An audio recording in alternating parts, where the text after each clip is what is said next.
T-minus 10, 9, 8, 7, 6, 5, 4, 3, 2, 1, ignition. And the wind off is Falcon 9, so take that, go world view region.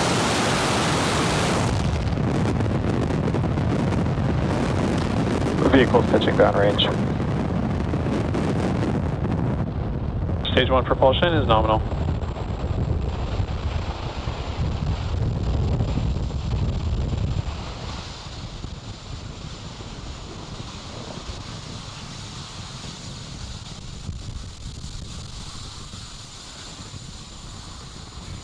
At T plus 35 seconds and counting, Falcon 9 has successfully lifted off from Space Launch Complex 4 East, carrying the WorldView Legion satellites.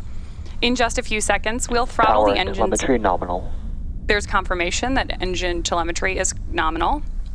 We are preparing to throttle the engines down in preparation for max Q, or the period of maximum aerodynamic supersonic pressure on the vehicle.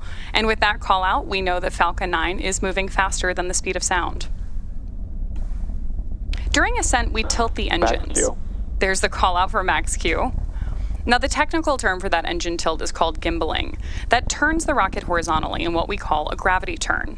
The vehicle is still going up, but now we're also heading horizontally away from the launch pad. The rocket typically needs to go about 17,500 miles per hour in order to avoid being pulled back down to Earth and reach orbit. You can keep an eye on that Stage 1 telemetry in the bottom left-hand corner of your screen. Now we have 5 events coming up in quick succession, and we should hear all of these called out by Mission Control, starting with MECO, then stage separation, SES-1, first stage boost back burn, and fairing separation. During MECO, we'll shut down all 9 M1D engines on the first stage. Stage separation is when the first and second stages of Falcon separate from one another.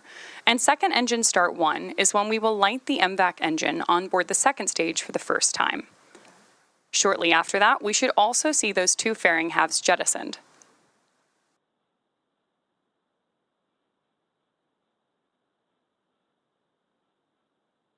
Main engine cutoff. Stage separation confirmed.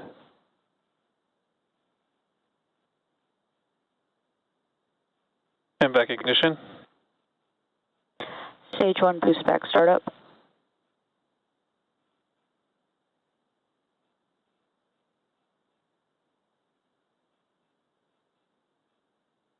Fairing separation confirmed.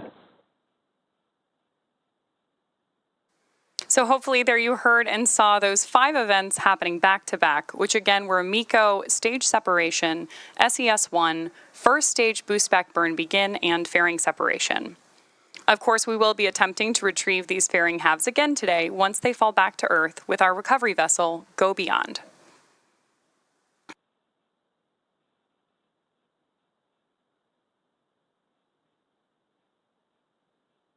Stage 1 boost back shutdown. There's confirmation that the first stage has ended its boost back burn. Really great views on your screen right now, too. We are just about T plus 3.5 minutes into today's mission, and just about 3 minutes from now, you should see on your screen the first stage's entry burn begin. Now, to start the entry burn, we will relight 3 of the M1D engines, starting with the center engine, known as E9, followed shortly after by the E1 and E5 engines. This is similar to pumping the brakes to slow down, and the vehicle will pass back. On nominal trajectories. Confirmation there, we're on a nominal trajectory. Now we need to slow down to reduce re-entry forces, which then helps us to recover and reuse the first stage. During the entry burn, Falcon 9 is decelerating by firing its Merlin engines, but we're still moving really fast. This causes the vehicle to fly through Merlin's exhaust gases, also known as the rocket's plume, which deposits a layer of soot on the vehicle surface.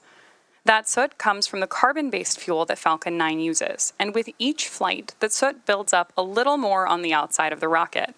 Oftentimes, prior to launch, you can see the soot from prior flights on the first stage.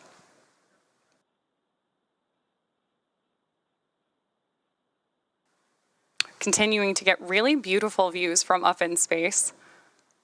And of course, you can continue to track both the Stage 1 and Stage 2 telemetry in the bottom corners of your screen.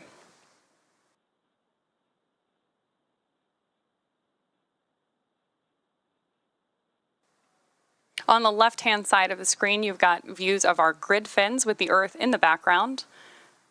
And on the right-hand side, you see our MVAC engine burning on board the second stage.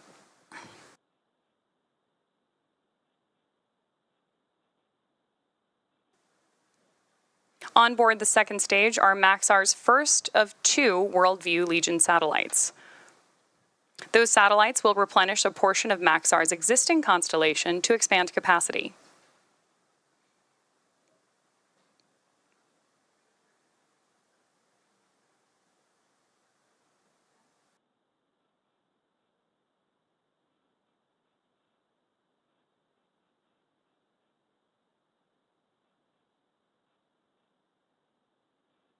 Again, in the bottom left-hand corner of your screen, you can track that Stage 1 telemetry as it continues to decrease its altitude on its way back to Earth. And in the bottom right-hand corner, you can watch Stage 2's ascent to orbit.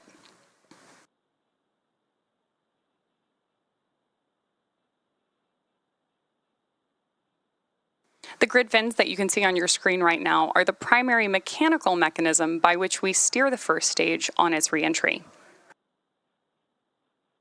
We're expecting entry burn to begin in just about 15 seconds.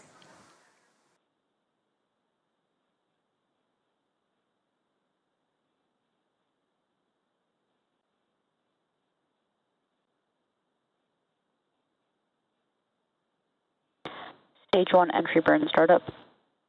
There's confirmation of entry burn startup. Great view of that on your screen as well. Reusability is key to lowering the cost of spaceflight, which enables more investments in critical scientific research.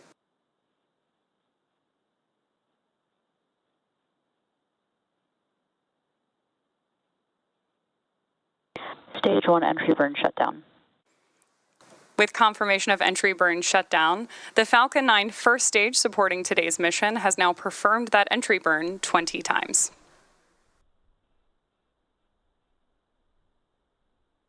The Merlins on the first stage are optimized for sea level.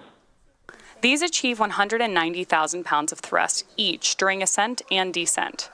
At liftoff, Falcon 9's first stage, there's confirmation that both the first and second stage are still on nominal trajectories. Stage 1 transonic. Confirmation there that Stage 1 is transonic. Stage 1 landing burn. Stage 2 FDS has safed.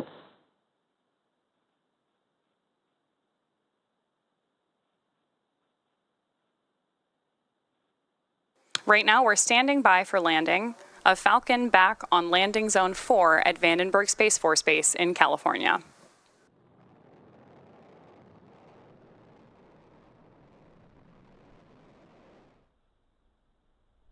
Landing leg deploy.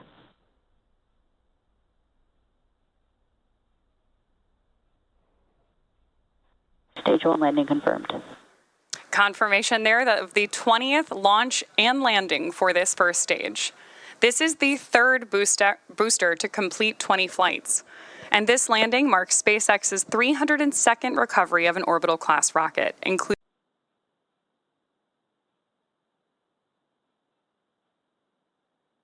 Meanwhile, up in space, we're continuing to get beautiful views from our second stage. Again, today's 2 WorldView Legion satellites will replace a portion of MAXAR's existing constellation, joining over 95 MAXAR-built satellites already in orbit. MAXAR combines frequent monitoring over key areas of change with scalable analytics to deliver near real-time information to their customers. The WorldView Legion satellites on board Stage 2 today are the beginning of a new generation of satellite made to image the Earth more frequently and at higher resolution than ever before. WorldView Legion will support multiple kinds of data collection, allowing one platform to support both monitoring and mapping missions.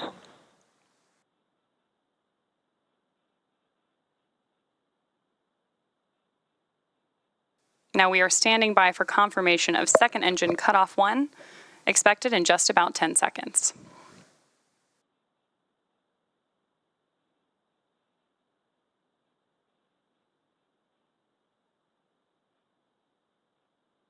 MVAC shutdown. There's confirmation of MVAC shutdown.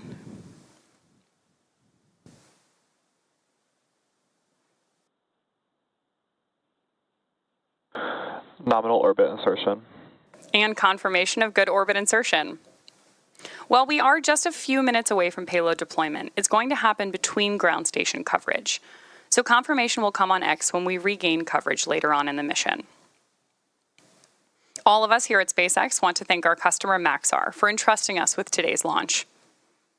And of course, we'd also like to thank the Range and Federal Aviation Administration for supporting today's mission. This will conclude our webcast coverage of SpaceX's 44th launch of 2024 and 339th overall mission to date. If you're interested in even more launch coverage, be sure to check spacex.com/launches for the most up-to-date information. Thank you for tuning in. We'll see you again soon.